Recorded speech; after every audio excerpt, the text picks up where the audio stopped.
Buenas tardes, gracias por la invitación.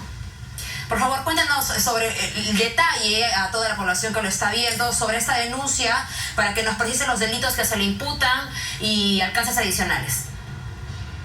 Sí, correcto. Bueno, el punto de partida ciertamente que es el mensaje que dio el expresidente de la República, Pedro Castillo, donde manifestó lo siguiente, que constituía un gobierno de excepción o de emergencia, que se disolvía el Congreso, obviamente fuera de las causales establecidas en la Constitución, que se convocaría elecciones para un Congreso constituyente, para una nueva Constitución, que se gobernaría en este interregno por decretos leyes, ¿no?, que son una figura claramente relacionada con gobiernos de facto, que se establecería un toque de queda y también algo importante, que se reorganizarían el Poder Judicial, el Ministerio Público, la Junta Nacional de Justicia y el Tribunal Constitucional. Entonces, dada esta declaración, el equipo de la Procuraduría General del Estado evaluó rápidamente los supuestos delictivos en los que estaría el expresidente por estas manifestaciones, y es por eso que hemos presentado una denuncia penal ante la fiscal de la Nación por la presunta comisión de los delitos que están contenidos en el Código Penal en el título de delitos contra los poderes del Estado y el orden constitucional, concretamente el delito de sedición, y asimismo los delitos de abuso de autoridad y delito de grave perturbación de la tranquilidad pública. Procurador, sí, antes de darle pase a mis compañeros, estamos con Lorena y con Santiago, solamente algo concreto, porque todo lo que usted nos precisa ha sido público para todo el país hace unas horas. Incluso entendemos la detención del señor Pedro Castillo ha sido en flagrancia. Por eso la inmediatez de esta diligencia y la llegada, además de personal del Ministerio Público, entre ellos la fiscal de la Nación. ¿Esto qué determina en cuanto a la celeridad del proceso penal?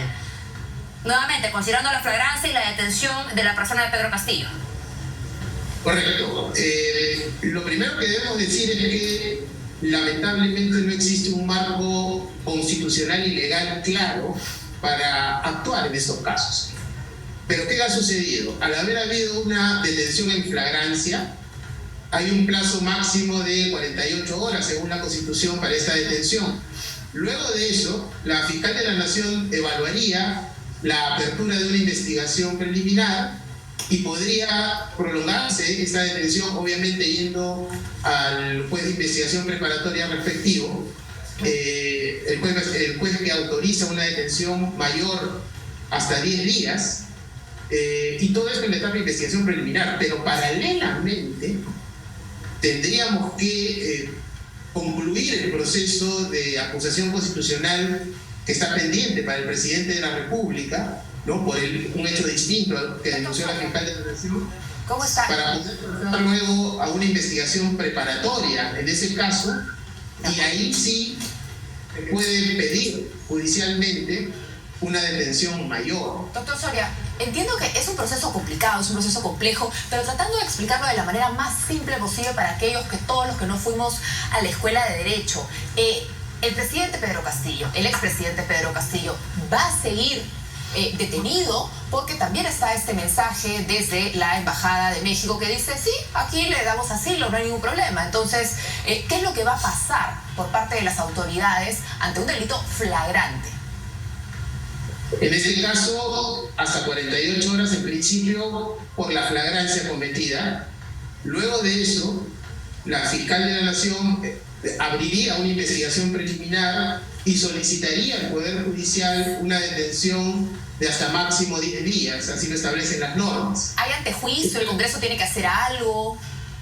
Paralelamente, respecto de la otra denuncia que presentó la fiscal de la Nación, que está ahora en el Congreso, y habida cuenta que ya no se le aplica al presidente la inmunidad del artículo 117 de la Constitución, debería avanzar ese proceso de acusación constitucional al presidente para que en ese caso se pase a una investigación preparatoria y ahí sí se pueda solicitar al Poder Judicial una detención por un plazo mayor. O sea, tendría que jugarse paralelamente la investigación preliminar por el delito cometido el día de hoy, por parte de la Fiscalía de la Nación, pero a su vez, si la estrategia es que la detención sea mayor, tendría que avanzar la primera denuncia de la fiscal de la Nación en el Congreso, terminar la acusación constitucional para que pueda abrirse la investigación preparatoria, porque es en ese espacio donde la detención puede ser por un plazo mayor,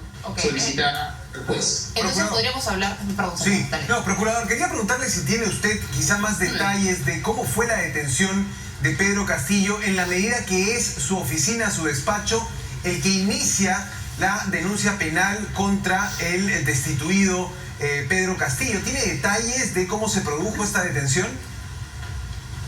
A ver, la detención no se ha dado ciertamente como consecuencia de la denuncia presentada por la Procuraduría General. La detención, de acuerdo a las informaciones que se han dado, ha sido por la propia policía, que sí está autorizada constitucionalmente a detener de manera directa cuando hay un caso de flagrancia delictiva, que es el caso del expresidente Castillo. La detención actual, reitero nuevamente, es la consecuencia de una detención policial directa por flagrancia delictiva. ¿Y se sabe exactamente dónde fue detenido Pedro 48 Castillo? horas. Correcto, Luego de 48 eso, horas. La fiscal de la Nación tendría que abrir una investigación preliminar y solicitar al Poder Judicial una detención preliminar de hasta por 10 días, que es el plazo máximo. Entonces esa detención en algún momento va a terminar. ¿Qué hay que hacer para que se prolongue? Aquí tendríamos que apelar a la primera denuncia contra el presidente que está en el Congreso, porque el presidente todavía tiene la prerrogativa, el expresidente tiene la prerrogativa de la acusación constitucional, pero no del 117, sino del proceso general del artículo 99.7 de la Constitución. El Congreso tiene que aprobar la acusación constitucional para que pase el otro caso, el más antiguo, a la fase de investigación preparatoria en la Fiscalía, para que la fiscal de la Nación ahí sí pueda pedir una detención por un plazo mayor. Yo sé que es ¿Y por qué complicado por este caso de sedición no cabe una prisión preventiva? ¿Por qué tenemos que ir al caso más antiguo si estamos hablando de un caso flagrante, un caso que atenta además contra la Constitución? ¿Por qué por este caso, concretamente, más allá de la detención preliminar, no podríamos hablar de una prisión preventiva? Porque estamos empezando una fase de investigación preliminar respecto de este delito, desde el día de hoy.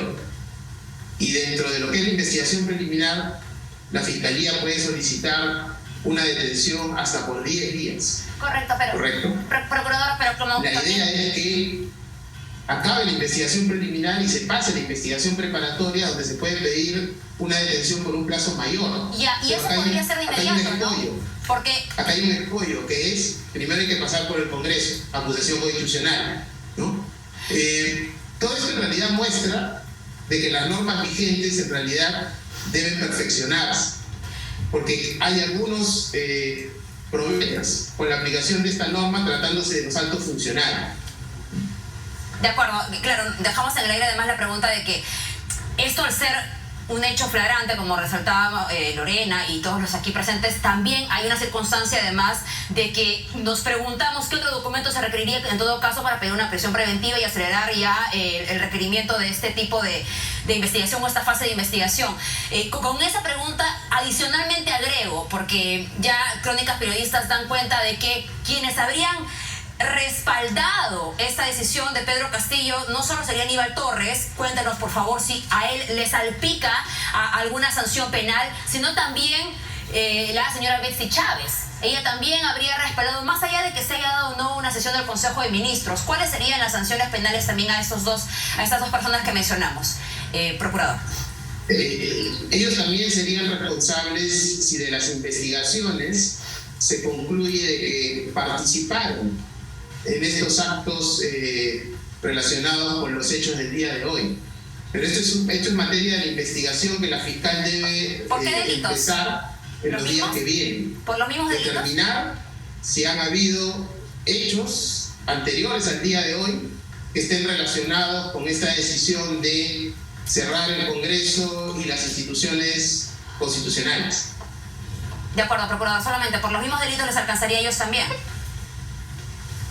Si están vinculados con estos actos, sí. De acuerdo, gracias, pero como procurador. le digo, lo que tiene que quedar claro es que la investigación fiscal se inicia hoy, ¿no es cierto? Sí. Y aquí es donde el Ministerio Público tiene que recabar todo un conjunto de elementos para poder determinar la responsabilidad de otros altos funcionarios o funcionarios, además del presidente de la República. Bien, va.